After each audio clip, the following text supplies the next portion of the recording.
النشرة، وفيما يلي تذكير بأهم عناوينها. تابع أهم البرامج وتقارير المراسلين على صفحتنا على الفيسبوك كرري TV. مناطق سيطرة حركة عبد الواحد النور تصبح وجهة النازحين الآمنة من شمال دارفور.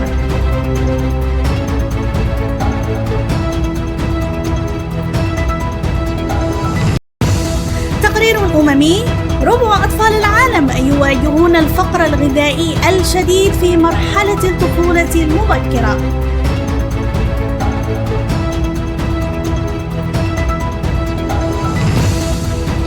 الجيش السوداني يسقط طائرة مسيرة في كوستي.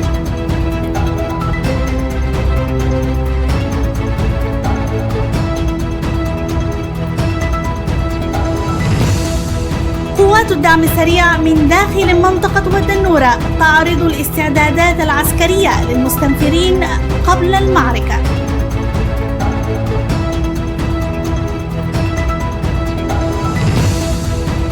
قوات الدعم السريع تطلق سراح أسرى من الشرطة والجيش وتصف حكومة بورسودان بالمماطلة.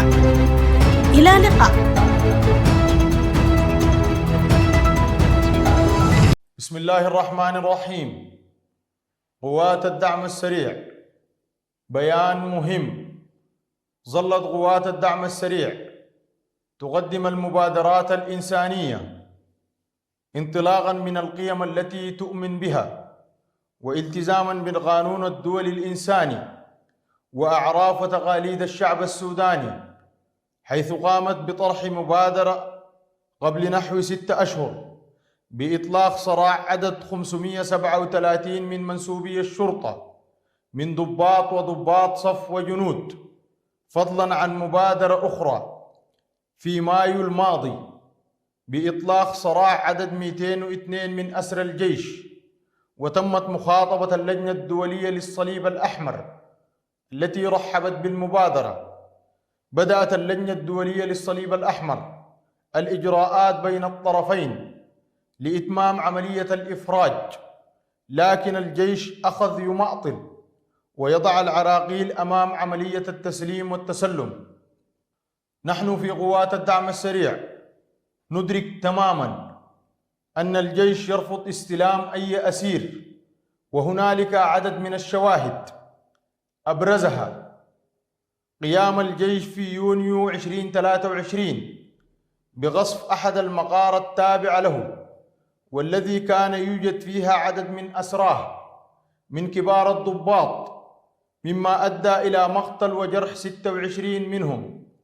وفي ديسمبر 2023 عمل الجيش على عرقلة إخلاء مدنيين، بينهم أجانب كانوا متواجدين بكنيسة القديسة مريم بمنطقة الشجرة بالخرطوم بواسطة اللجنة الدولية للصليب الأحمر بعد الاتفاق مع الطرفين، حيث قام الجيش باستهداف القافلة، مما أدى إلى مقتل شخصين وإصابة 7 آخرين، بينهم 3 من موظفي اللجنة الدولية. وعليه اقترحنا رسميا على اللجنة الدولية للصليب الأحمر بأن تقوم قوات الدعم السريع بعملية إطلاق سراح الأسرى من منسوبي الجيش والشرطة بصورة منفردة، وذلك حفاظا على أرواح موظفي اللجنة الدولية وعلى أرواح الأسرى الذين باتوا هدفا للجيش. واستلمنا ردا مكتوبا على خطابنا بتاريخ 4 يونيو الجاري ملحقا بالبروتوكول الخاص بإطلاق سراح الأسرى، وفي الوقت الذي تقوم فيه ميليشيات البرهان بقتل وتصفية أسرى قوات الدعم السريع، نطلق اليوم سراح عدد 537 من أسرى قوات الشرطة وعدد 202 أسير من الجيش في هذه الأيام المباركات من شهر ذو الحجة وعيد الأضحى المبارك. نسأل الله أن تكون أمنا وسلاما على بلادنا وشعبنا. إن أفعال الجيش الإجرامية واللا إنسانية تجاه المواطنين وتجاه منسوبيه لن تثني قوات الدعم السريع في تقديم المبادرات الإنسانية وتنفيذها ولو بمفردها، ونجدد تأكيدنا الالتزام بقواعد القانون الدولي الإنساني واحترام المبادئ الأساسية لحقوق الإنسان، الرحمة والمغفرة للشهداء، عاجل الشفاء للجرحى.